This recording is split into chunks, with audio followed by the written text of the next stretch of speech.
For an entire generation, people have experienced Star Wars the only way it's been possible, on the TV screen. But if you've only seen it this way, you haven't seen it at all.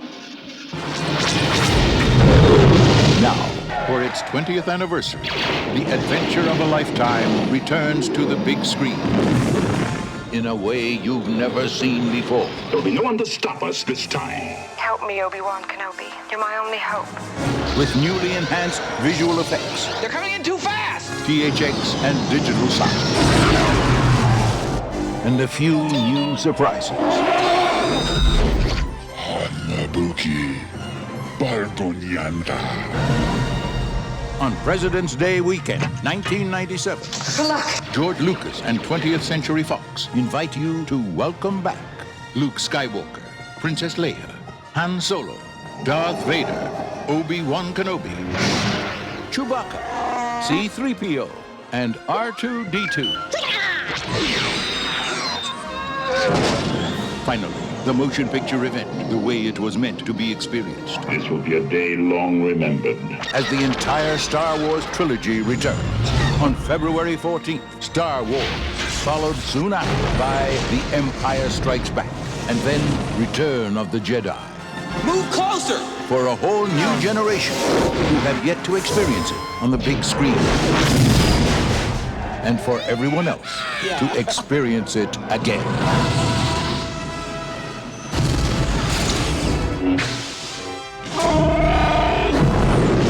That boy is our last hope. No, there is another. The Star Wars Trilogy, Special Edition. See it again for the first time. The Force will be with you, always.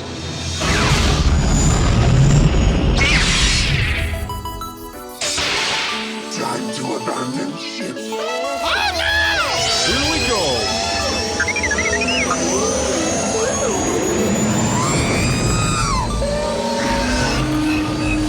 Can I persuade you to join us for a drink? It's a tradition. Here, here. Jar Jar, homie, my main man, quickly. Before the Separatists attack, get into the escape pod. Hey! This is escape, then we're the pod. Welcome to the 350th celebration episode of Star Wars Escape Pod. Welcome back to Star Wars Escape Pod. We have a very special guest-packed episode this week. We have 3 guests joining us. Mark Anthony Austin, he is the guy who plays Boba Fett in the special editions of Star Wars. He also had a lot of work that he contributed at ILM to the effects that happened to the animation department on those scenes in the special editions. So we are chatting with him about his experience doing Boba Fett stuff as well as visual effects stuff. We also have Chelsey Coombs from the Boba Fett Fan Club, which we are very lucky. She was able to lend us out the time to join in on this discussion with Mark, who played Boba Fett. So we have someone from the Boba Fett Fan Club here, as well as Mark, who played a Boba Fett. We also have our friend Matt, who is a big Star Wars fan and was just really happy to join in on this discussion. So the 5 of us were going to be chatting this week. Once again, big thank you to Mark and Chelsey and Matt for joining us. Let's dive into it. I am Boba Fett.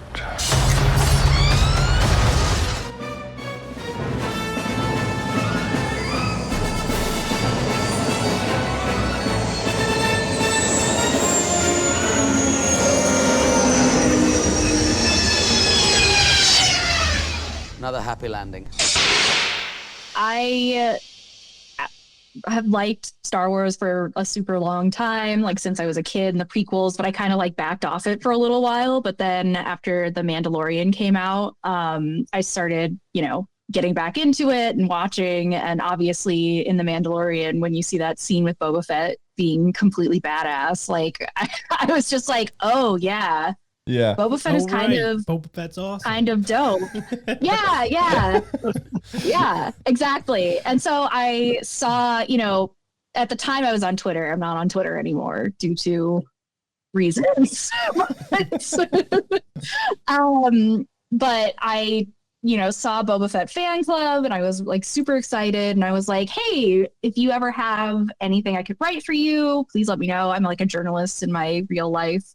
So I was like, I might as well write about something that I know a lot about, which is Star Wars. Yeah, exactly.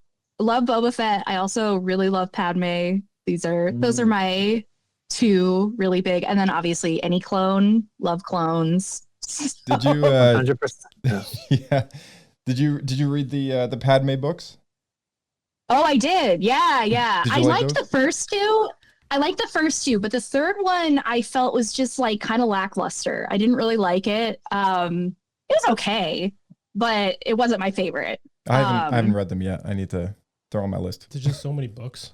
There's just so many books. There really are. There are way too many books. And especially like, I don't know how big into like the Star Wars books and stuff you are, but you know, when you're first starting, you're like, there's like a million of these. And plus you've got like all the legends, you've got all the like canon or the new canonized versions, right? So it's a lot, but I really liked the Padme books, even though I think they're young adult, but like they were still really good. Like I said, the third one, not my favorite. But I also think that the author, like it was published during COVID. So I kind of am like, I wonder if that was like affecting her writing. Cause like everybody during like those really bad moments of COVID were, you know, just like sad and like not themselves. So yeah. Gotcha. Well, there is an actual story in Clone Wars where Padme is fighting against a virus that is infecting the clones. No, I think it's everybody, right? It's like season 1, Josh. Yes. Yeah. Should have tried to do something like that and then just, you know, have real life inspiration. Matt, I love your Boba Fett in the background. That looks very cool. This one's signed by Jeremy Bullock. Wow. Oh, nice. Oh, that's sick. That's awesome. When I met him, when I was a ride operator on Back to the Future ride, he just happened to come on. Oh my gosh. They were doing like a special edition, like Star Wars convention at Pasadena. And this was when Star Wars wasn't cool anymore. Like it was not cool. Like, it was not. But I recognized him because I'm such a big nerd. And he was like, well, come down to the convention. I was like, okay. And like, come to my table. It's like, okay. And then when I went to go see him, I'm all, hey, I'm the guy who put you on the Back to the Future ride. He's like, here. And he gave me a free autograph and a free picture. That's so nice. Awesome. I never met him, but I know every story people tell about him. He was just so kind. Yeah. And like always just, I don't know, like very there for fans. And he was hanging out with, when he came on to Back to the Future ride at Universal Studios at the time, he was with Peter Mayhew also. Really? So I met Peter Mayhew, and then I got like a Chewbacca sign. But somehow within my travels and moving, it got jacked. Yes, it got. Yeah. Okay, we'd like to introduce Boba Fett. Can you speak to us, Boba? Certainly. You didn't know who he was, you didn't know where he came from. But he didn't get much screen time. When he put the costume on and walked onto the set, absolute silence. You said, whoa, who is that? Despite his lack of screen time, next to no dialogue, he's everywhere. The world was ready for this bounty hunter. Hey, Mark. Yeah. Hey, Mark. How are you doing? Good. Awesome. Thanks so much for hopping in. Yeah, you know Matt already? We worked together on Ultraman on Netflix. Yeah. So very recently. Very recently, yeah. The favorite movie. Everyone asks, "What's your favorite movie you worked on?" And it's always been Star Wars, but Ultraman knocked Star Wars off the top. Really? Wow. That's awesome. It was just such a joy to work on for 18 months. No egos, which I've never encountered before, and I probably will never encounter again. But it was a rare kind of perfect storm of awesomeness. So. Awesome. Yeah, it knocked Star Wars off the top. Crazy. They're good people. It was good people. We have Chelsey from the Boba Fett Fan Club joining us tonight. So, hello, Mark. You guys know each other already, or? Yeah, we've hung out. Awesome. Yep. Nice. Yeah. Wow. And I got my co-host Blake on this end. You can't see him on the camera, but Blake's over there. And and then I'm Josh. So yeah, it's good to meet you. Hey, Josh. Yeah, thanks. We got a full house tonight. But yeah, we really appreciate you hopping in, and hopefully we get to share some good stories. And yeah, so Let's get going here. I just wanted to start off by saying to our audience, Mark Anthony Austin.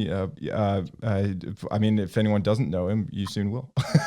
I watched a documentary about, I think it was 2 years ago. It was Under the Helmet. The Legacy of Boba Fett came out, and you weren't in it, and I was really bummed about that. And I've been itching a lot of people were upset.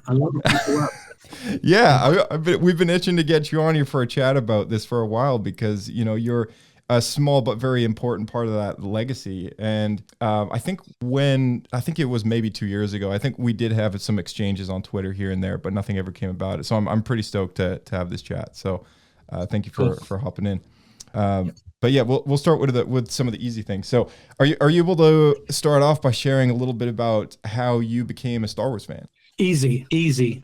I was watching a program. It's a quiz show called the Krypton Factor. It's in the UK. And part of this quiz show is kind of all for the kind of, the brainiacs. There's 4 brainiacs competing. And one of the segments was they would show a clip from a movie that hadn't been released so that nobody could have prior viewing. The idea was they watched the clip and then it answered questions about what they'd seen. So it was a quiz to kind of show, who was the most observant. And so this clip came up. And it was the Millennium Falcon being caught in the tractor beam of the Death Star, when they're being pulled in. And my jaw just dropped. And I was like, what the heck is this? I have to see what this is. And they said it was called Star Wars. And I just went to my mother and said, we've got to see this movie, Star Wars. And she's like, she looked it up and she looked it up. There's nothing you can look it up on back then. There's no internet. But she said, this movie doesn't come out for a while. So it was, I think, about March of '77. So I had to wait for this movie to come out, and so I was hooked before the movie ever released. Just from that one clip, it just had everything. I was a big Star Wars fan, a big sci-fi fan.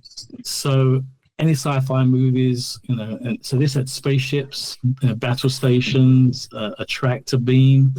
I was hooked at that time. So I went to see it when it came out. I was 11 years old, and I couldn't understand anything Harrison Ford said. I didn't care. I understood Chewbacca more than I understood Han. That tells you a lot. I understood 3, but because Han mumbled a lot, I couldn't make out the dialogue. But the visual was like I was sold from that point, and I just became a Star Wars nerd. And probably I was the first one I ever knew. Other people were like, you're kind of a bit over the top with this movie. And I thought I was like the only person on the planet. There was no one I could relate to. Now there's millions of people I can relate to. But at that time, my family would make fun of me because I was so obsessed with this one movie.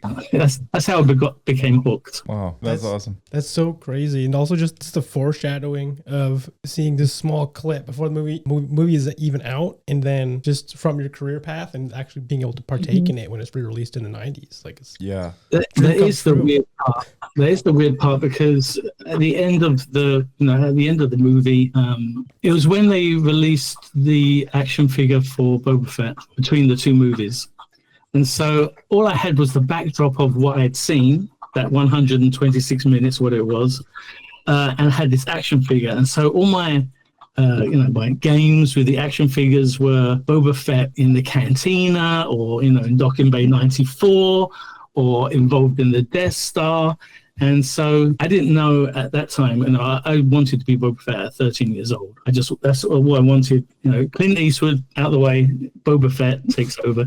I wanted to be like a bounty hunter like Clint Eastwood, but this was like Clint Eastwood in Star Wars. It was like the 2 things I loved in one. And so 13 years old, I wanted to be Boba Fett, and I never guessed that 15 years later, I would have my wish come true. And it's funny because I had all these games playing with the action figures in Star Wars settings, and yet I get put into that first movie Boba Fett. So that's unreal. That's totally unreal to me. It's like if they ever released a special edition of like Revenge of the Sith, and they said to me like, "Hey, you want to be in Revenge of the Sith?" Like a movie that came out 20 years ago. It's like that's surreal. It's like here you can be in your favorite movie that came out like 2 decades ago. Would you like to do that? It's like hell yeah. It's just such a unique thing. It's like what other show? That they didn't have director's cuts back then, right? So to think that there'd ever be a re-release just didn't cross my mind. Yeah, exactly. Now that just didn't exist. They would have re-releases.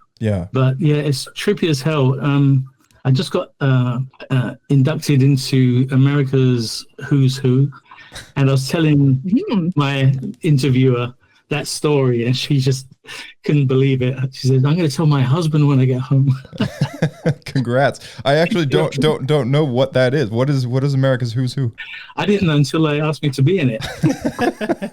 It's people that have made strides in their area of expertise. So. Oh, awesome! Well, congrats. Well, that's fantastic. Yeah, cool. So how did you come to be at ILM before all this Boba Fett stuff? Before you got the little gig in the movie? I mean, like, how did you just come to that career path, and what got you through the door? That's an interesting story as well. So, I'm working in animation, but I'm a pencil and paper animator. I didn't know anything about the computer.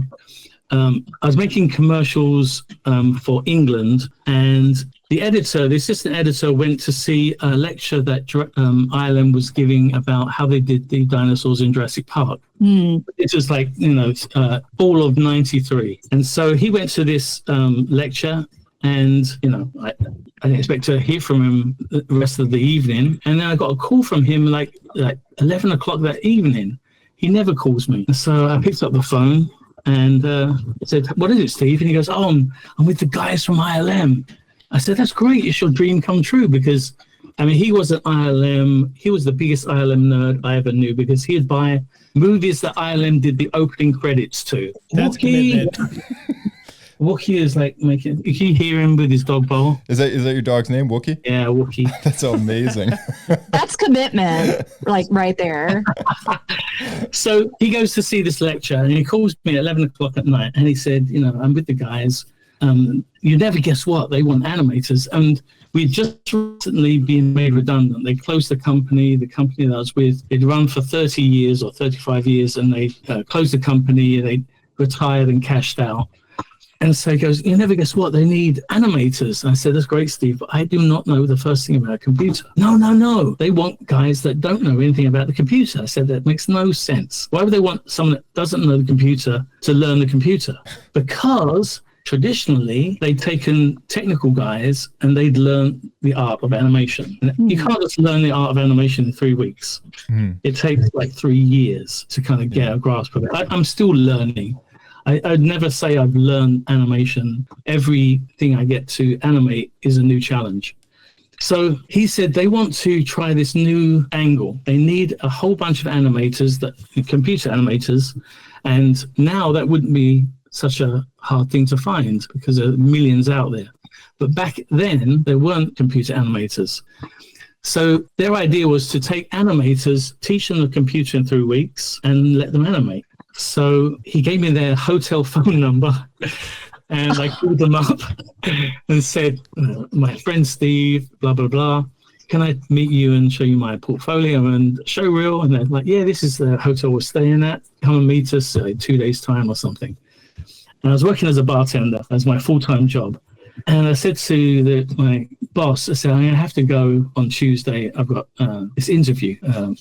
They go, "Well, you have to give like a week's notice." I said, "Well, I'm going." So I just left, took my portfolio, and they said they liked it. But then I'd heard that from other people, and I thought, took it with a pinch of salt. And then I didn't hear anything for about a month. And then suddenly I got a call from the head of ILM saying, "Would you like to start in January?" which was the following month. Who was the head? Who was the head at that time? I can't remember off the top of my head. But I had to rent out my house, sell my car, put my furniture in storage, and get rid of it, or put it somewhere, and I just packed 2 suitcases and jumped on a plane and came. Wow. Yeah. So that's how I started at ILM. I don't know what possessed me. I probably wouldn't be that brave nowadays, but I had nothing to lose. I didn't have a job. I had a house I had to pay for. And so it was my dream as well to work for George Lucas. And I imagined that when I'd arrive, I'd see George. Like that didn't happen. But that was He's pretty elusive. Elusive. I think a lot of people have that dream. He's just standing at the door with welcoming, open arms, you know? Like, come home. Yeah, welcome home. Yeah. That's awesome. I gotta ask though, like, when it comes to the animation stuff, I mean, like, what I guess a lot of the people who had to make that decision, I mean, 2D animation is not really done all that much anymore. So I think for a lot of people, it was like a livelihood thing. It's like either I do this or I have like 10 years left kind of thing, right? Like, was that kind of going through your head as well? Not really, because remember, I'm at the tip of the spear, so I didn't realize how far it would go. I didn't realize that this was the next thing. Mm-hmm. I just was having fun. To me, it was like I was being paid like a full-time salary to play with the computer all day, and it wasn't like we were on the computer all day. Ireland were really good. They gave us mime classes, improv classes. So they really kind of tried to develop us as kind of storytellers and actors, so that we could then it could go through the mouse into our animation. And I guess I picked it up because this was for Casper that I got hired, and we did the training, and at the end of the training they asked me if I'd be interested in being the lead for Casper. So I was like, sure. And my first job was to design his expressions, like happy, sad, worried, that kind of thing. I didn't ever think I was going to get to work on Star Wars at all. That wasn't. I'd heard rumors. There'd always been rumors. Years there'd been rumors. Oh, George is going to make some new Star Wars. Like, yeah. It's never going to happen. I've heard that a million times, And it wasn't until someone got hold of the plates online towards the end of Casper, and I'm like, holy shit, it's going to happen. I saw these plates from Mos Eisley, and I'm like, oh my God, like, is this real? And they said, oh, don't build your hopes up, because they're only going to ask for 2 animators. They're only going to. I thought they'd need a team. I thought being the lead of Casper, maybe I was in with a shot. But they're only going to need 2 animators. So I thought, that's not going to be me. And plus, I just signed a contract for 18 months. So my end date was coming up. I finished Casper and I went to HR. And I went up to HR and I was asking them if someone was going to talk to me about how I was going to get home. Someone's got to fly me home, aren't they? And they said, well, actually, we have you down here as a full-time employee. I was like, really? Yeah, that's what it says here. Is that okay? I was like, that's fine. That's fine. I just have to call my mom, She's expecting me home. She's expecting me to come home. They said, yeah, we have you down working on Star Wars A New Hope. My jaw just dropped.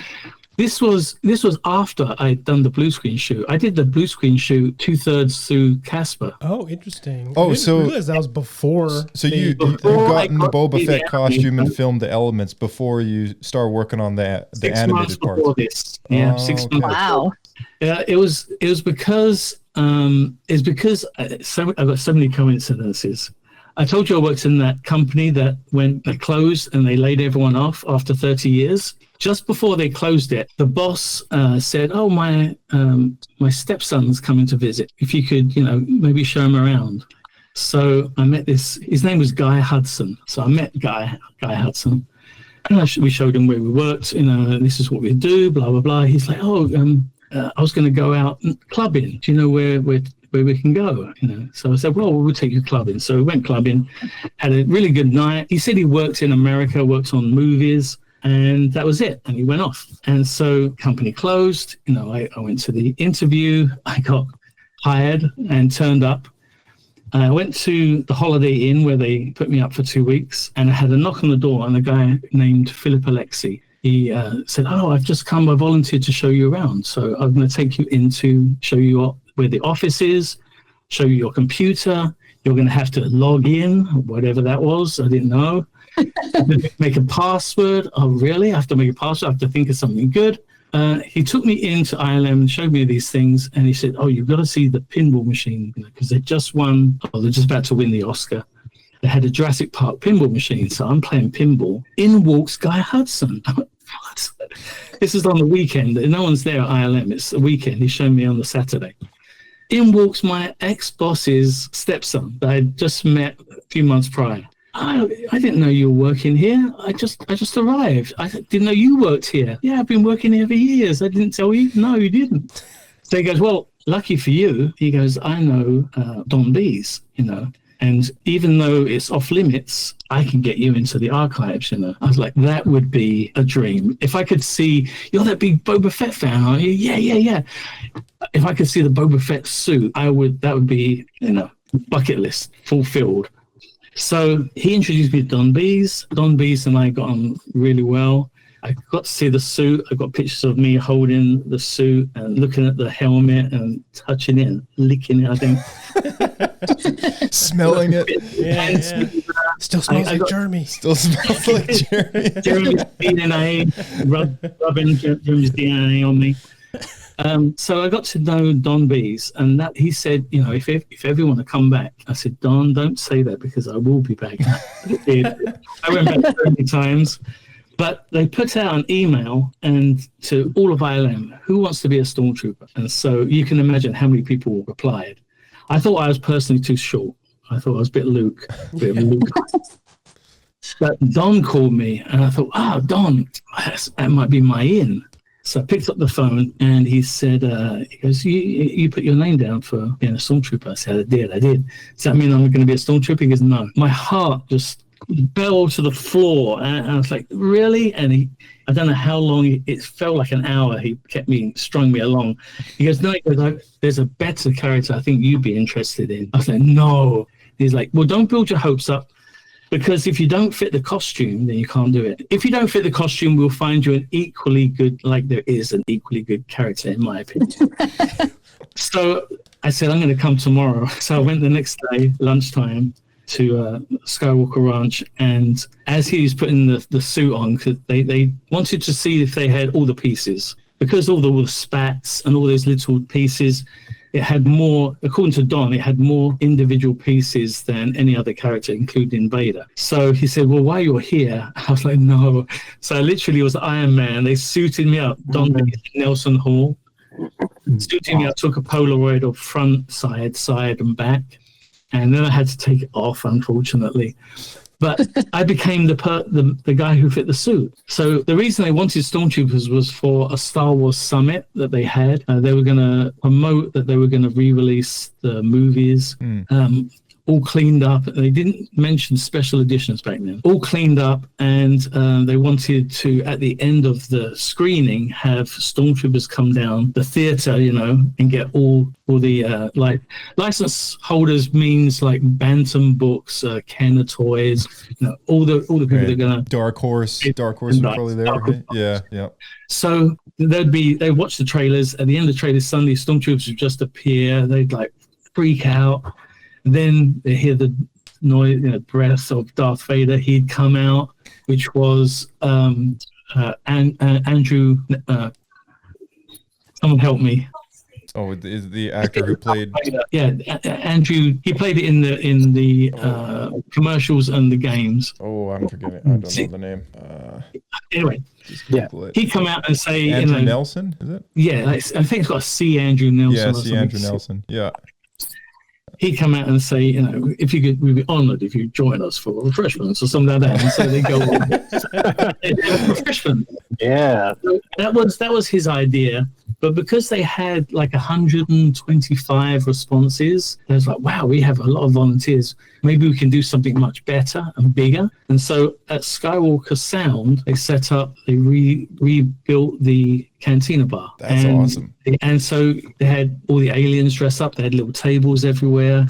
Everyone thinks that the blue screen shoot was probably the best Boba Fett experience, but this was the best Boba Fett experience because I was dressed in the suit in the cantina, you know, dry ice, the band playing in the corner, and like all aliens dotted around, and humans, which were the guests. If you looked at an alien, they were all in character, they'd shy away. You know, it's like you were there. Yeah, it's like you were Boba Fett in the real universe. Yeah, that's awesome. Star Wars. It was for 4 hours. That's amazing. Wow. They were saying to me, like, you should take a break. No, I'm fine. Actually, union, we have to make you take a break for at least 5 minutes. Like, I was like a kid in detention with my helmet on my lap, waiting to go back in, you know. But because of that, I became the guy that fit the suit. So when they needed someone for the blue screen shoot, it was apparently, this is what Steve Williams says, because Steve Williams directed the blue screen shoot. Steve Williams said that George came up to him and said, find someone to jump in the suit. I want to include him in the Docking Bay 94 footage. And so he knew exactly who to ask. And so he came down and he said to me, I was at my desk, and he said to me, has anyone spoken to you about being in the suit for that blue screen shoot? I was like, no. Oh, I never said anything then. And he went off. What? Left me hanging. You gotta go back to animating ghosts. I was already animating Ghosts, but I was on Casper. I was only 2/3 through my contract. They shot it in December. So this another guy came by. His name was Carl Miller. He was one of the cameramen, and he said the same thing. I'm like, what's going on here? And he said, you should send an email to Tom Kennedy. He's the producer. Send an email to Tom Kennedy. Just tell him that you fit the suit. You just did it, twice. They did 2 summits. It was such a success. They did a second one. So he said, just tell him that you fit the suit and you're in. So I wrote an email and he go, don't say I told you though. Okay. A little bird told me, blah, blah, blah, blah. Anyway, he sent this reply saying, I don't know who told you. This is confidential information. He went ballistic. I'm like, oh, crap. Might have just get fired. Ruined all my chances right there and then. And I think a week later, I got an email asking me officially if I'd be interested in doing it. So, of course. I was like, and you said no, right? It was everything from back then it's very hazy because my adrenaline was through the roof, Mm-hmm. But people ask me about what was it like on the day, and a lot of it is very fuzzy because when your adrenaline's pumping, I don't know, it affects your memory. I think when it's either everything slows down, but that's when everything happens in a fraction. But this was like the whole day. And so everything was just like a blur. I remember just keep walking and maybe walk it. Wow. While they were setting up the cameras, because they didn't have any. Someone had stupidly thrown all the camera data from the shoot. So that stuff is normally logged and kept and recorded, So they didn't know the height of the camera. They didn't know the lens on the camera. They didn't know the distance. Oh, man. No. So they had to, on the blue screen, they had it set up so they had a big kind of dial. It faded between what they could see, me on the blue screen, and the original footage. So they could kind of dial it halfway and see me superimposed and kind of work out. And Joe Lateri was working out, trying to mimic the lighting. So that whole morning was the first shot where I walk in and stop. And I had to just walk my start position, my end position, walk it while they were setting up. But in doing so, I got it down. I'd already studied Jeremy's walk, or I studied specifically the walk where he's walking ahead of Han and Carbonite. That's the walk. That's the walk I looked at. Oh yeah. I was hoping for a turn around the corner so I could do the tilt of the head. Yeah. There wasn't a corner. But and the funny thing was that I had my blaster held. I was comfortable with this blaster. I was comfortable with the suit. I'd worn it for 4 hours and another 4 hours. Worn it for probably over 12 hours because we didn't want to take the suits off after the summit, so we kept them on. They put music on, and I was dancing with Ula all night. I was comfortable in the suit. I was comfortable with the blaster, and so the first take, Steve says, no. Crank the blaster around to your left. So I cranked it just a bit more to the left. It didn't feel right, but whatever. Further. Like, this is awkward. Yeah. Is that okay? can you go any further? That's about as far as I can go. Okay, try that then. So I was trying to do this walk that I tried to perfect with this blaster cranked as far around to the left as it would go. I thought this is going to look trash, you know.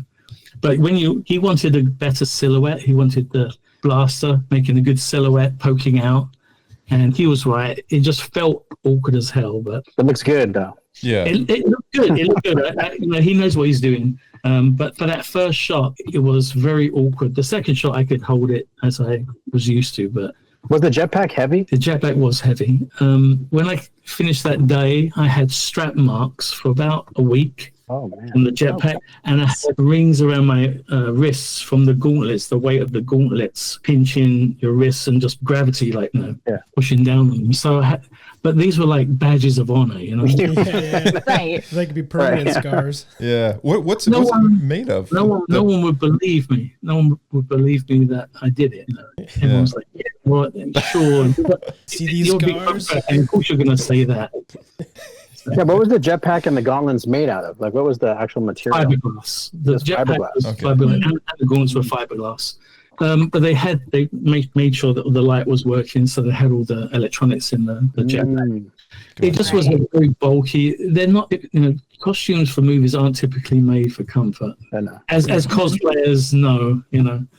Then, you know, it's hard to sit down in a lot of the costumes, but Annie Potts was my wardrobe lady, and she was the wardrobe lady for the Jedi shoot. Oh wow! So she dressed Dickie Beer and Glenn Randall Jr.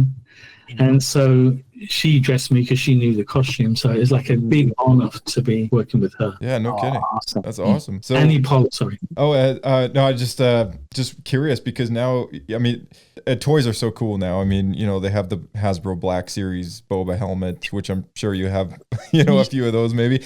What can you say about like the scale of the helmet compared to like what people can buy at the store? Like, is it a pretty good 1-for-1 or? 1-for-1, yeah. Okay. Really? So it is really that big, like that? Yeah, it had lots of kind of wires and stuff that were loose inside, and again, it was fiberglass. It looked like fiberglass. The only thing I can remember about the helmet was that because it was December and they had the doors open to let the air in, it was chilly, and so the biggest obstacle was fog. The eyes are just fogged up. Makes sense. It was hard to see, you know, but again, you know, I didn't care. That was my next question. Yeah, could you see? So were you kind of just memorizing where you're supposed to be? You're blocking? I tell you what saved me was the vertical bit of the visor, because then I could see my mark. I could actually see my feet had to stop. You know, so that saved me because I couldn't really see too much. I guess because fog, you know, heat rises, so it's more foggy at the top. The lower bit was kind of okay, and so I could actually see where I could start and stop.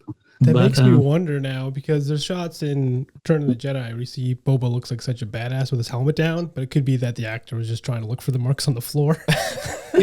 Yeah. So because, you know, the Boba thing, it's so sick, but I mean, that wasn't just your only involvement. I mean, a lot of people might not also know that you helped out, right? Like you did a lot of the animation on the special editions, and you know, specifically, I guess, animating a lot of the creatures and stuff that walk through some of the scenes, right? Yeah. Like I said, they said they only wanted 2 animators, and John Knoll said, "I'm taking all the spaceships." I'm like, really? He did all those single-handedly? All of them. He took all of them. What the heck?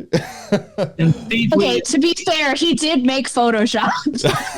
He can take those parts. Like, yeah, that's true. that man's a miracle worker. I mean, I just thought, I just wanted one X-wing shot. Like, he took them all. Right. And he wasn't even around. He was in London, I think it was, or France, working on Mission Impossible. So he was sending the work back, you know. But so he took all the spaceships. Steve Williams had Jabba, and when I saw Jabba, I was glad I didn't have Jabba, because he would look like Jabba. And Steve got upset because Steve modeled it. So I think so. Well, since then, that work I think has been replaced, right, with a newer Jabba. That one doesn't look like Jabba. I just wish they'd resurrected the puppet, you know. Yeah. Was it around then? Did they still have the puppet? No, I mean there was like a half-size maquette in the archives, but I never saw anything full-size. And I poured through the archives, so not even the head. Found it. No. Oh, I thought I heard it was like deteriorated or something. Yeah, like it disintegrated or something. Like I recently had a chat with Toby Philpott, and I said to him, because he was Jabba's left arm and head and tongue, and Dave Barkley was the head and the right arm. So I said to Toby Philpott, I said, I have to ask you, what did it smell like inside? Oh, no. A whole bunch of guys in there, you know, and he goes, it smelled like beer and rubber. I was like, At least it wasn't BO. yeah, beer and rubber. So that's awesome. So the only thing that was left was all the creatures, speeders, droids, land speeder, and characters. That was what I had to do. So it was just populating Mos Eisley. And George, this is when I actually did get to work with George. So George would kind of watch the film play and kind of say what he wanted. There were boards by Ty Ruben Ellison. They did have in the boards Jabba on a repulsor sled, which would have been cool, but they was worried that his eye line would be too high for talking to Han. And I never knew anything about the Greedo. I just saw the shots I was involved with. So they just gave me only saw my plates, or if Steve was working on something, you know, he had shown me. But because he was working on Jabba, all the plates I had, I didn't see what John was working on because, as I said, he was in the UK. So I didn't know the extent of what they were going to change. I just knew what tasks I had. And so the funnest part was the land speeder. I loved doing the land speeder going to Mos Eisley just because it's like playing with the Kenner toy, but it's you know. Isn't the shot going away from the camera? Like the scurriers had the scurriers run out the way and come around. Yeah, classic. And maybe hit that bump and go up, boom, because there's like a dip in the. So, a lot of these shots were these sort of directed by George in a way with the kind of requests that he wanted, or how did that come about? First of all, I have the storyboard, so I do what's called a blocking pass, and then I show it to George, and he'd make comments. So there was, I love dewbacks. I am a huge dewback fan. Oh yeah. So there was this really ugly dewback shot. They had the stormtroopers walking away from camera, and it was boarded a dewback's butt, filling the screen. Filling the screen, a dewback's butt. Not the most elegant end of the dewback, I prefer the other end. But is the dewback's butt walking away from camera. And so that's what it was boarded like. So I blocked out that shot as it was boarded. And I was like, I'd really love to see his face. So maybe I'll just do another version where the dewback's facing camera and have the stormtrooper kind of coax him like a reluctant horse to go. Yeah. And then it would cut with the next shot, okay, because we were ending the same place. It just wouldn't be the butt for the whole shot. And so I put it into dailies, and this was to show George. So it's about half an hour before dailies, and Tom Kennedy came along and said, I don't understand what this second shot is. And I said, well, that's an alternate version. No, take that out. That is disrespectful. I said, how is it disrespectful? I was going to ask George if he wanted version A or version B. No, it's disrespectful. He's already stated what he wants.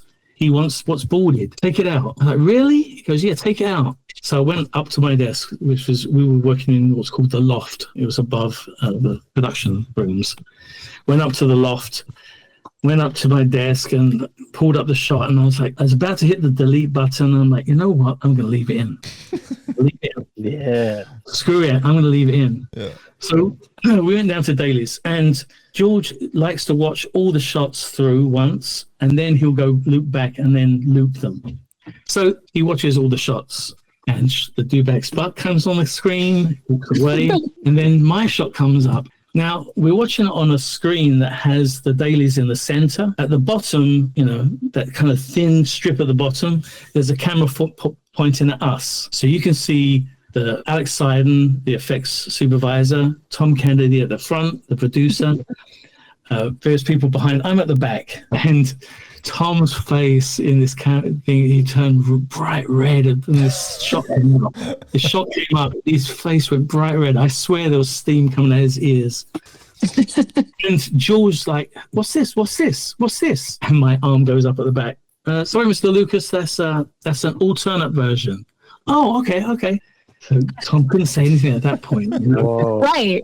It was in, and George picked version B. Oh yeah, that's awesome. Look at that. I love that. That's Because I awesome. want my butt cheek shot. You know, he eventually he did get his butt shot. He got that EOP farting in the camera. Yeah.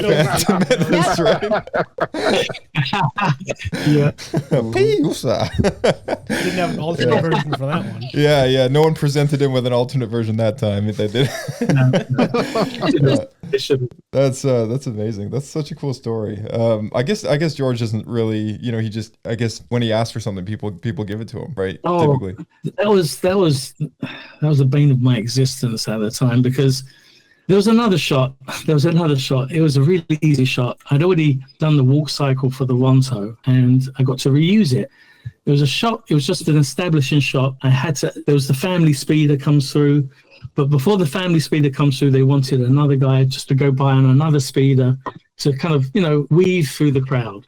And coming towards camera, they wanted another Ronto. They got their money's worth for this Ronto. The Ronto was actually built. They just took the brachiosaur from Jurassic Park, took the skin off, and chucked new skin on. Love that. The Scariers were velociraptors with new skin. Yeah. The only thing is you can't just chuck new skin on, because the pivot points for all, where the skeleton should be in the Ronto, the neck bones were right at the back of the neck. So you moved them a tiny bit, and the front of the chest moved a lot because the pivot's right at the back. So a small movement at the back is a big movement in the front. So you get lots of stretching. You got lots of stretching, which they battled. So they learned a lesson in New Hope that you can't just do that. But at the time, that's what it was. So I put this Ronto walking towards the camera, and I thought, this is going to be the easiest shot. I'm going to get approval first time, because it's just a Ronto and a speeder. What can he change? So he's looking at the shot. He goes, there's nobody leading this Ronto, because in other shots I had the Ronto tethered, like pulling on a rope. The rope was the hardest thing to animate in all these shots, rope and reins. But he goes, there's nobody leading this Ronto, because I'd done a rope going from the Ronto's bit in its mouth to one of the extras in a shot where it's a panning shot with the speeder going past camera. So he goes, there's nobody leading this Ronto. I was like, doesn't really matter. And he goes, also, shouldn't it be a beast of burden? Shouldn't we have something on the back of it? Oh, yes, certainly, Mr. Lucas, we can do that. Yes, we can do that. So, okay, well, that's okay. It'll look better. Yeah, I don't know. It needs. We need to put. Have we got any Jawas? Yes, we can make Jawas. We can make Jawas. Oh God, Jawa. Okay, so we've got a Jawa riding the Ronto, and it's got stuff on the back. Okay. No. I know. We'll have two Jawas, and this is what we do. The speeder, it can go in front of the Ronto, and the Ronto can react to it. I was like, what do you mean? Like look at it? And no, he can, like a horse, he can kind of like rear up. I'm like, oh God. I'm like, yeah, he can rear up, and one of the Jawas can fall off the back. He falls off the back, and a big dust of cloud comes up, and it could be the shot. I was like, oh God, I thought I was done with this shot, and now it's just expanded. Next number of weeks to do this. No, I tell you what. Let's have one of the Jawas falls off the back, and the other falls off the front, but he's still holding onto the rope. And he's under. And I'm like, what are we doing? This is an establishing shot. An establishing shot. It's not a circus. Establishing shot should be saying basically, this is where the next scenes will take place. That's what we established shot. Its purpose is to say, this is the location where the following happens. You're not meant to actually make any... There's no point in doing this.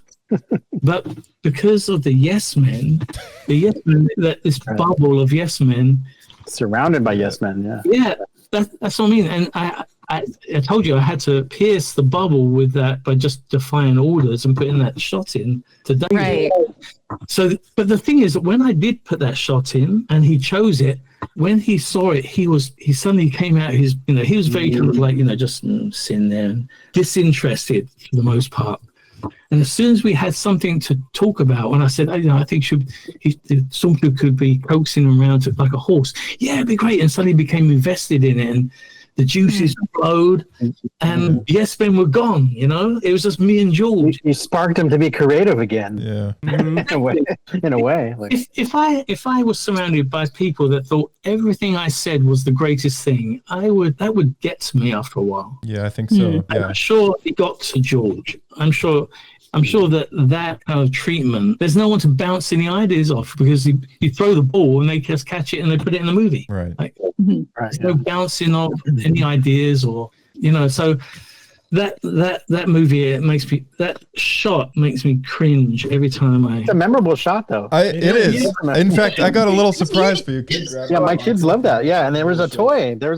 I've got the Ronto toy. Yeah. I was there for the naming of the Ronto, because it was called the Brontosaurus creature, and it was that Brontosaurus creature. We've got to name it something. There was a Bronto, like a Bronto. Yeah. I got a Star Wars miniature here from the Wizards of the Coast miniature battle game, and they made it. Nice. I think it's based on your shot. It's called Java on Ronto. It's number 47 out of 60 from one of the many sets that they did. But if you want this, I will mail it to you. They made up in the trash. I have the bigger ones. You have the bigger ones? The Kenner ones, or the Hasbro ones. Nice. Yeah, there was a toy, right? A bigger toy. Yeah, it's actually got a couple of those. It's actually amazing, like that they produced. I mean, it's typical for Star Wars to maybe do this, but so many background things get a toy. Like the most random things have an action figure. Now that's even cooler now. Even cooler. Yeah, fans always want the nitty gritty, but I mean, I'm looking at Chelsea's background going, there's an action figure for everything. Like everything. 1,000%. Yeah. I know. I love all your collection back there. Loving it. Thank you. I know. I've got some very weird ones. Lots of weird Bobas. I got some bootleg Bobas that were great before. Before Django came out, there's lots of guesses. Oh yeah. So I'd see them on eBay and buy them. Give me 1 second. I love Django too. Yeah. So you're saying that Ronto was the Brontosaurus rig? The Brachiosaur. The Brachiosaur. He didn't call it the Brachiosaur. He called it the Brontosaurus, which got shortened to Bronto. Then he got shortened to Ronto. But when he decided on the name, I was like, wow, I'm here for the official. This is how it happens. The christening. You're right there. This is how it happens. Like George has named it. George has said, this is what we're going to call it from this point onwards. So I was like, it was just like, yeah. I got to ask on behalf of a friend who was also wondering this. But did you? Because I know the whole thing was like very early on. There probably wasn't a lot of existing assets to work with since everything was so new. But were there any Easter eggs other than you in the Boba costume, of course? Like, was there any Easter eggs that you put in to your shots that people may have not discovered yet? Not really. I put a lot of things in that don't really draw attention to themselves. Like when I did get my alternate version, I thought it'd be great if when the dewback turns around, if he swishes his tail and all the sand goes. Shh. So they gave me the topography of the sand dune, and so when the tail comes across, I put the sphere in underneath it, flattened it almost like a flying saucer disc, and stretched it out and pushed it through the ground plane and stretched it out, and they put sand texture on it and it looks like sand moving.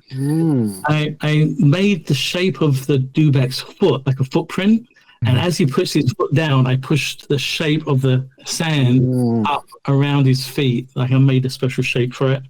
Awesome. Stuff like that you probably don't see, but if you look that at was it, before CFX, like Character Effects and like effects, right? Like I can say your own. the hardest thing to animate was these the rains, because it's almost like now you got dynamics. Now you can say in the computer, I want to attach this to this. I want a hand to not be attached to the cup. And on this frame now it is attached to the cup, and then the cup goes around. You can do that now, but back then you couldn't. Back then you couldn't. So for every frame, it was like stop motion. Every frame I had to work from the piece of the reins that hung down from the stormtrooper's hand, go up to his hand, turn, almost a 9 back on myself, down and up to hit exactly where the little bit is on the corner of the dewback's mouth. On top of doing that for every frame, I had to make it swing from side to side and bounce up and down. And I don't know if I have patience now to do that again.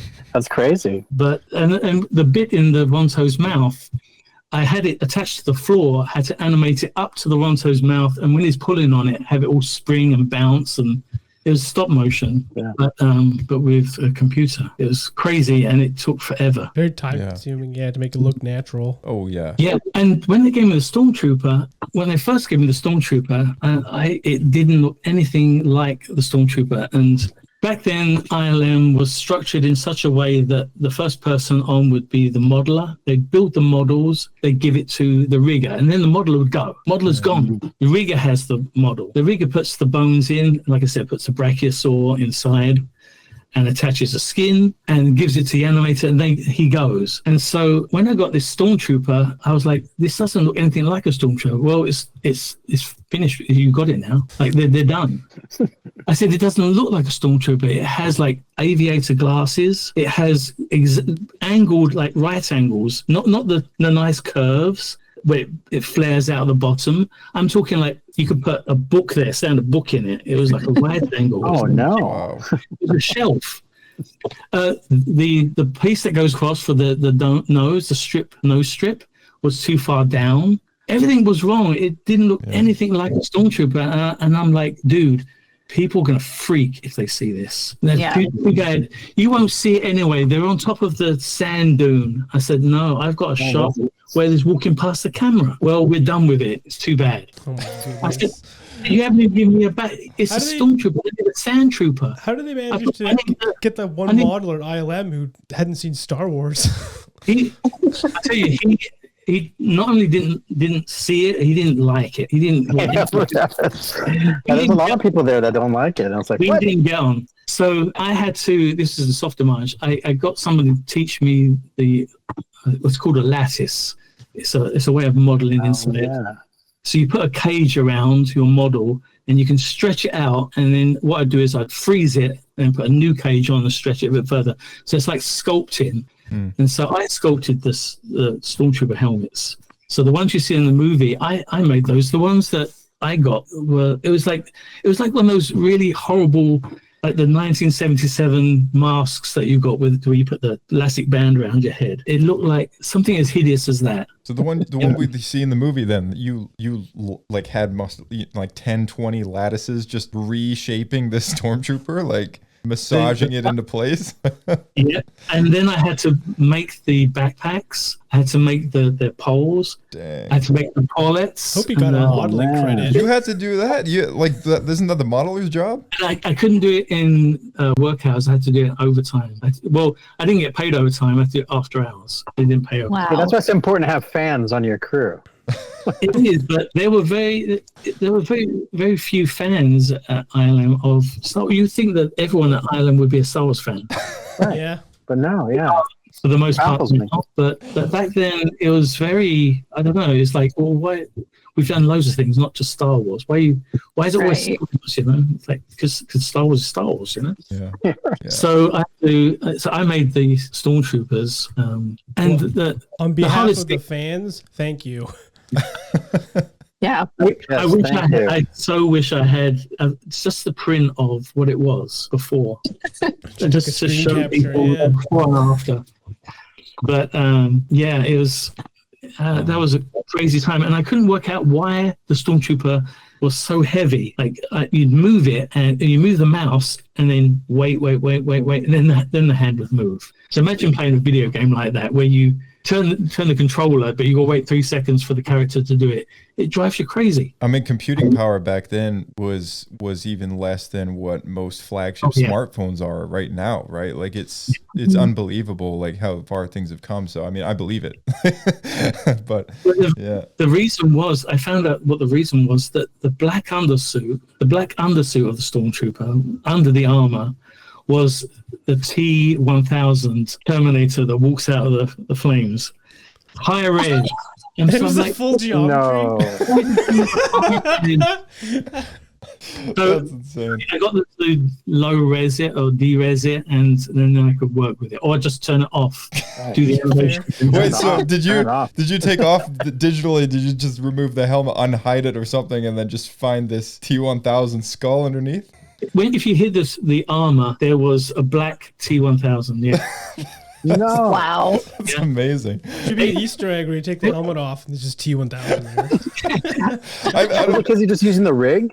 Is it just easier for him to use the rig and just build the structures around it? This is like, you know now that George, even back then, was really into the fact that the computer you could reuse, and you didn't get any degradation. It wasn't like, making a VHS copy of a VHS where it slowly degrades over each copy. It's digital, so he picked up really fast on that and thought, we can reuse. So that's why that's why these creatures were so clunky, was because he reused Jurassic Park models. And that's great. That's funny. And he reused the T-1000 and put armor on it, and it was a Stormtrooper. That's literally just riveting a Stormtrooper onto a T-1000. That's crazy. Like, not even just taking the bones of the rig, but just like, let's just slap another model on top. Even with this high-res model, I told you there's a shot where I had him coaxing the dewback to fall in line. And as he's coaxing it, his arm goes up, and you could see sunlight through his armpit. There was a hole in it. No. So I was like, this is a problem. He goes, just stick I got a black sphere. I stuck it under his arm for that shot, for those frames. It was like virtual duct tape and super glue. That's what I called it. Wow. This is ILM. We were just making it up as we went along. It was that's awesome though. That's a great story. Yeah, that's pretty cool. Hey Mark, because you are a Boba Fett, what is one of the favorite stories for Boba Fett that you've maybe read or played or anything over the years that maybe you've experienced, as a Boba fan and as a Boba yourself, like what's the number one story for you? The number one story? I don't know. I haven't got an answer off the top of my head. I mean, I read the short stories when they came out. I haven't read all the comics that have come out, all the graphic novels, but when the Tales of the Bounty Hunter and all that, and I read those books, like Splinter the Mind's Eye, all the books that came out early on, I read. Gotcha. But I never really found anything that pleased or fulfilled what I was looking for. So there's a lot of people that gave me a hard time saying that, because I was Boba Fett, they're like, yeah, you fought in the Sarlacc. And I was like, yeah, but I get out. And so I wrote a short story about me escaping from the Sarlacc, and about him regaining conscious in the Sarlacc and being disorientated and not able to move, didn't know where he is. And I wrote that and sent it to all these guys, my fellow Star Wars fans, said, this is what really happened. And they're like, dude, this is awesome. You should continue it. So I wrote 34 chapters of it. I wrote 2/3 of this whole story. I'm going to have to finish it one day. But publish it. But the thing is that I saw there's a lot of very similar things that happened in the Book of Boba Fett. Like in my one, when he escapes, he hasn't got the helmet's busted, and the jetpack gets busted on his escape. He uses the jetpack to blast out, but he gets messed up with the teeth downward facing, so he messes up his arm, busts up his helmet, ruins the jetpack in getting out, discards the jetpack. And when he's walking across the desert, he comes across Tusken Raider nomads with a whole herd of Rontos. And so he has to change from this person that is relied on gadgets, and being very distant and very clinical and clean, to being up close and dirty. And he tries to he wants to steal one of the Rontos, or he wants to get back to Jabba's palace, and ends up in a kind of melee fight with these Tusken Raiders, but amongst panicking Rontos. So it's all Ronto legs and craziness. But it's funny how I was watching that and thinking, wow, there's so many similarities. It's almost like they stole your idea and twisted it a little bit. Yeah. So close.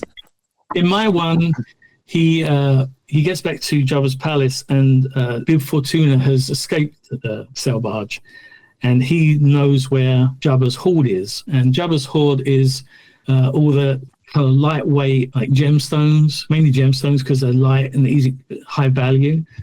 Kind of like Oliver Twist, where Fagin has the hidden hoard in the, you move the bricks and he's got his hidden box of goodies. He knows where his hidden box is, and so he starts running the palace in Jabba's stead, but he's worried that someone's just going to bump him off because he's not a fighter. And so when Boba turns up, he employs him as his bodyguard, and Boba accepts, but he wants to get to a guy that he had a bounty on. He let him live because he had a daughter, and the idea was, I'll let you live, but if I ever need any stuff repaired, I'm coming to you. And so that was their kind of relationship. It was kind of a working relationship, and it's very involved, and he ends up having to battle the Hutts. That's way more interesting. I did have, I think, the first 4 chapters on the Boba Fett Fan Club. They actually have the first 4 chapters under fan fiction under my name. Oh, no way. Yeah, so I didn't even know that. Chapters, yeah. Nice. I think the 4 for... I'll look that up. Yeah. That's awesome. That's my favorite story, but it's not out there yet. That's cool. What I know you and Daniel Logan know each other. I think, right? One of my favorite book series was it was about young Boba Fett. It was about Daniel's Boba. When Attack of the Clones came out, they did a Scholastic book series for junior readers called it was called Boba Fett, I believe, and the series was called a Clone Wars novel series. It was about Boba after he loses his dad, and it was just kind of him trying to grasp the ropes of being this legacy of his father. And Django leaves a journal behind for Boba to read, and I think when he puts the helmet on, I think it was like these journal entries that kind of walked him through certain things, and almost as if he kind of prepared for this event that he would die on a mission at some point, and left everything to Boba. And it was a very interesting series, and it's part of that Legends continuity now, so it's no longer canon, sadly. But when the Clone Wars came out, the 3D anime show, I was so happy that Dan came back and did the voice for Boba. That was really special for me because I'd spent a lot of time reading these books. So there's some good stories in that series if you haven't read it. That's one thing that I didn't ever foresee, because like I said, I was 13 years old. I just wanted to be Boba Fett. I never really thought beyond that. I never imagined anything other than I'd get to wear the costume and wear the costume in the movie, and that was it. And I was happy as a clam. I never imagined that I'd make friends of the other Boba Fetts or my hero Jeremy. I never thought Jeremy would know me, or Jeremy would talk to me. That's pretty cool. I'd love to know. I'd love to have you tell the story of how you met Jeremy and that first time, and what was that like? That was 2015, and it was Aaron Proctor that introduced us at Celebration. And I never met him. I'd met a few of the actors, but I'd never met Jeremy. And so he made a point of introducing me to Jeremy, John Morton, and Dickie Beer. And Daniel was there, but Daniel was busy being Daniel. He was wandering around with his loud shirt on. And so I didn't really get to meet Daniel at that stage. We bumped into each other 3 years after. But I met Jeremy, and I was starstruck is the only way I can put it. I was pretty starstruck. I didn't know what to say to him, and I left regretting. I thought, as soon as you leave, you think of all the things you wish you'd said. God damn it! I should have said this. I should have told him this. I should have mentioned this and blah blah. And I didn't realize that then we'd see each other at different conventions. So when I bumped into him in the London Film and Comic-Con 2017, he called me over. Went over and saw him, and he made me coffee. And before we went on to a Q&A, there was a Q&A with myself, Jeremy, Dickie Beer, and Alan Harris. And it was like the first time I had 4 Boba Fetts on the stage. That's awesome. Before we went on stage, we were backstage, and he goes, now you're one of the Fetts. He goes, I'm going to have to lay down some ground rules. And I said, Jeremy, anything, name it, whatever you say. If you jump off of a house, I'll do it, He said, well, now you're one of the Boba Fetts. He goes, I've got one rule and one rule only. He goes, just be kind to fans. Just be cool with fans. And I said, I think I've been cool with fans up to now, but I'll make sure I am from this point onwards. And that was his one, stipulation was just be cool with people. And I think I always have been, unless they're a troll, and then I just block them. Yeah, then it's hard to deal with them. Yeah, it's probably the best thing to do. But I take a pride in following. The last few conventions I've done, I've had vendors come over and say, I really want to thank you.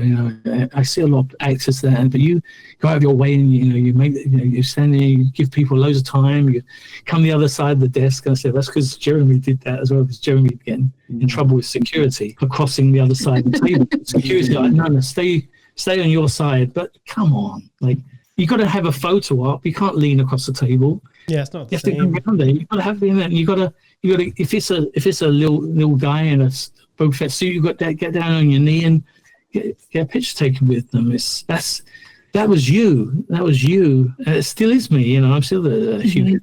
But I remember when I met Peter Mayhew before Return of the Jedi came out, and just that experience I wanted to give everyone else that came to see me. So yeah, that was his cool.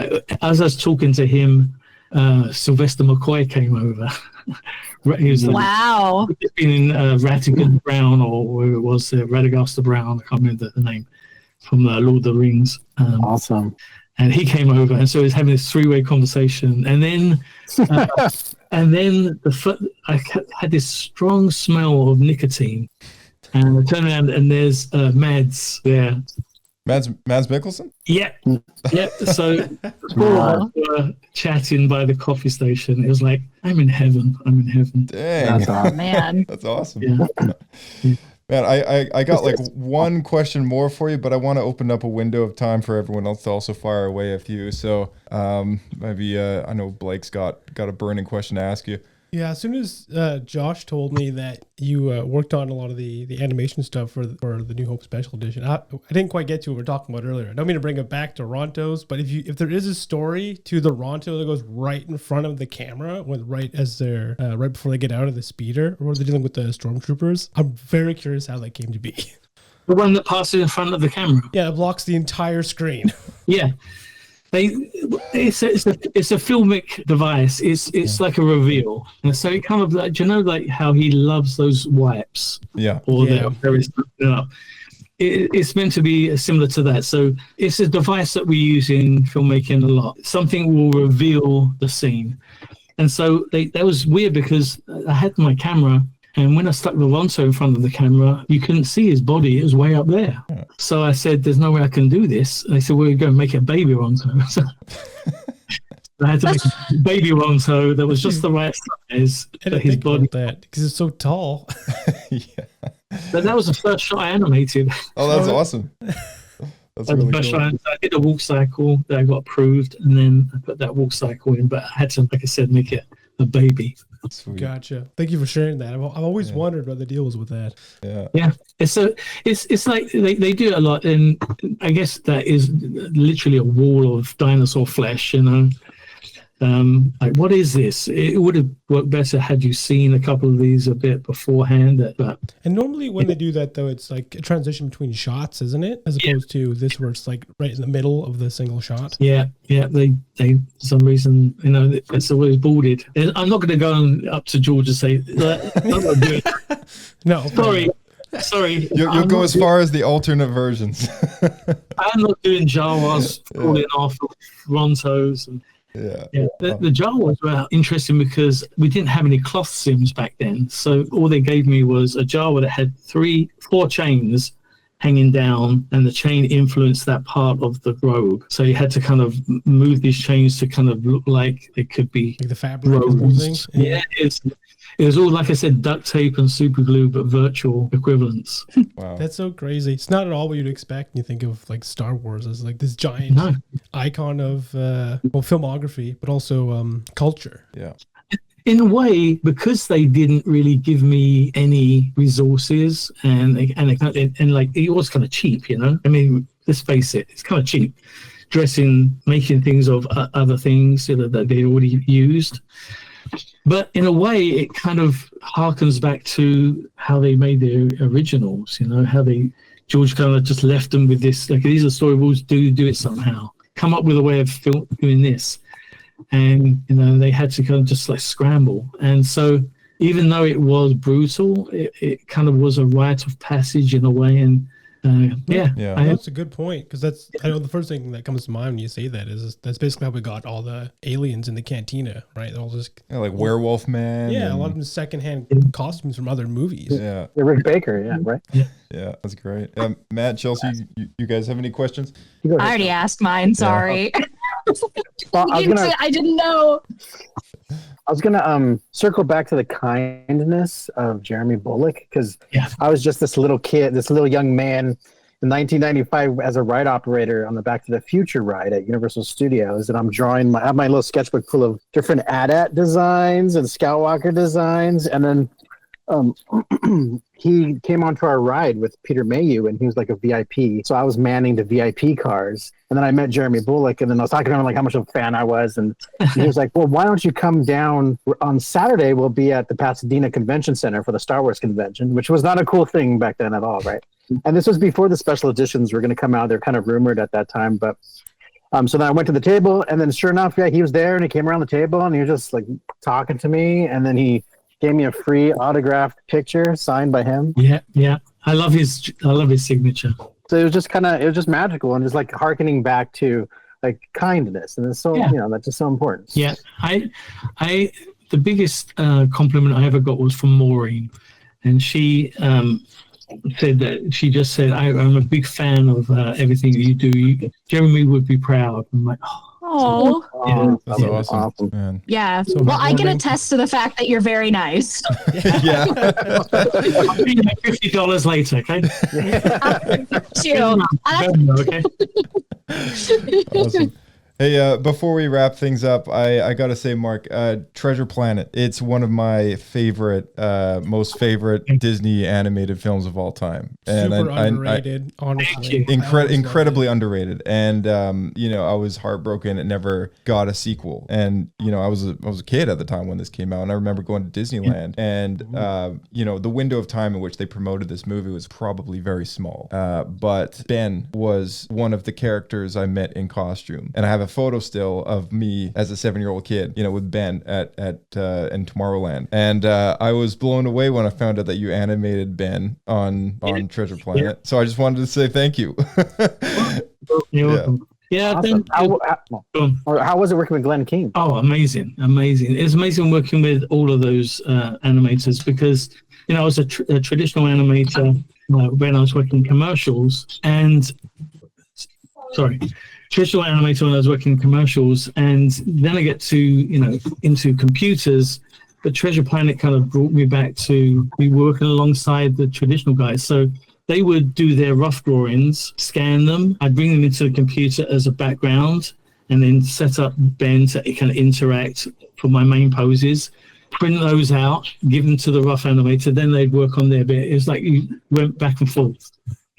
But it's great working with all those guys because even though it wasn't the greatest company to work for politically, a lot of politics, internal politics, I will say that I improved as an artist at least 400%, just because of those guys. They just share their knowledge with you. And so I even got to do some 2D animation on Treasure Planet when Ben whips off the tablecloth and there's a box of shorts. And it's like, and he hides them behind his back. So that I had to, because there's no cloths in, then I had to do that traditionally. I took pencil and paper. So I got to do his shorts. And when he's putting the wires in, when he's floating, and wires were kind of a nightmare back then as well. So it's easier to draw it. So I got to do some drawn animation and computer animation on that movie. Well, and you know what? Also at that time, so 1997, I was an ink and painter on Hercules, and that's when the special editions, I think, were gonna come out. I think, was it 97 or 98? Yeah. And so we were so excited. All of us Star Wars fans were working at Disney feature animation at the time, and I was like 19. But there's a shot where Hades is looking down into that big swirl, and that big shot of all those dead bodies that are floating around. We put an X-wing fighter in there and a TIE fighter, just because we're nerds. Nice. That's so cool. I was actually hired by Disney for Hercules. Oh, really? But they cancelled my character. Between me leaving ILM and going to Disney, they cancelled the character. It was going to be a big showdown he has a big showdown with the Hydra. Yeah. There's going to have another big showdown with the Rock Titan. So I was hired to be the Rock Titan guy. And in the end, the Hydra was getting so expensive that they canned the Rock Titan. They just lumped him in with all the Titans for the end. No, but I think Dan Lund did the Hydra, I think. Sorry? I think Dan Lund, he did the Hydra, I think. It was Oscar Uretibithkaya that did the Hydra. I got to help him with it. But awesome. Yeah, he worked with me on Casper. After Casper, he went to Disney, and he was working on Hercules, the Hydra at that point. And we both got to work on Ben. He was the character lead for Ben, for Treasure Planet, and then halfway through the movie he left Disney, so I took over. But, oh wow! Yeah, he was a really, really great animator, Spanish guy. And I think I heard you say, was it in England that a Star Wars fan was called a squidhead? Squidhead. No, that was Don B's and Nelson Hall's name. When I met Don B's and Nelson Hall with Guy Hudson, he goes, we've got a squid head for you. And I said, what do you mean, Guy? And he goes, well, you're a squid head, aren't you? I said, what does that mean? You're a Star Wars fan. I said, okay, I'm a squid head then. And I told Gerald Home that as well. I said, you realize that squid head is actually a nickname for a Star Wars fan at Skywalker Ranch. Where does that term come from? I don't know. From, I guess the squid head character from Jabba's palace, but it was that was a code word for, I guess, to not be obvious. Like it's one of those roll the eyes Star Wars fans. It's another squid head. Yeah. Another squid head. Yeah. Well, I'm a squid head. I'm a squid head, I guess. Yeah. Awesome. Mark, where can people follow you on social media and stuff if you want to disclose any of that? They can find me. No one ever remembers it because they never remember the last 5 letters, but it's Boba Fett ANHSE. And that's only because forever I'd have to, when I was doing signing, they would want me to put my name, Boba Fett, A New Hope, Special Edition. After you've done that like 1,000 times, it's so. I remember there was a couple of guys that came. They wanted to do a mass signing at my house, and I was like, they wanted 7. I think they said they wanted like 100 or 200 pieces or something. And I was like, oh god, it's going to take forever. So I just said to them, I said, is it okay if I abbreviate it ANHSE for A New Hope Special Edition? And they're like, sure, that's fine. That says which one you were. That's perfect. And so that's where you can find me. My tagline is Boba Fett ANHSE. And so it's on Twitter and Facebook and things like that. Or Mark Austin. Awesome. But I'm on Facebook, Twitter, Threads, I'll compile the links down in the description. And, and you, Chelsey, is there any you want to give out or? Yeah, sure. I mean, I am Chelsey B Coombs on Instagram. It's CHELSEYBCOOMBS. Also follow Boba Fett Fan Club all over Instagram, Facebook, X, which I hate calling it X. They're on Blue Sky also. So yeah, feel free to follow us. You know, we're always posting about any sort of Boba Fett update. Like the chat we have, the group chat we all have is, you know, always popping. It's like, have you guys seen this one random thing that's Boba Fett? And everybody's like, oh yeah, I saw that already. Everyone's just on it. Yeah, everyone really is on it. Awesome. And Matt, I don't know is there any handles you want to give out? Are you Well, I'm still on X, so like Matt Schiavone 75 or Anim Fantastic. Alrighty, sweet. Yeah. Alright, a huge thank you to our audience for tuning in, and a round of applause and a huge, massive thank you for Mark, for Chelsey, for Matt, for all three of them coming out tonight and lending their time to have a chat with us, because as you know, as we reiterate a lot, this is an ad-free, unmonetized podcast, so we just do this out of love for Star Wars, and a big, massive thank you for them lending out their time. So thank you, Mark, thank you, Chelsey, and thank you, Matt. We had a really fun time, and we'll definitely do this again. So for our audience going forward, I mean, 2024 is almost at an end, so we only have a few weeks left of the year, and we're very excited to start getting into some Skeleton Crew after shows. That's right around the corner, so stay tuned for that. We have maybe one more casual episode probably before Skeleton Crew hits the screens at home, so stay tuned for just the fun weeks ahead that we have. Very casual chats with Blake and I in the podcast, and check out all the links down in the description below. Go follow Mark and Chelsey on social media, and Matt, and go follow us at SWScape Podcast at gmail.com. May the force be with you. We'll see you in the next one.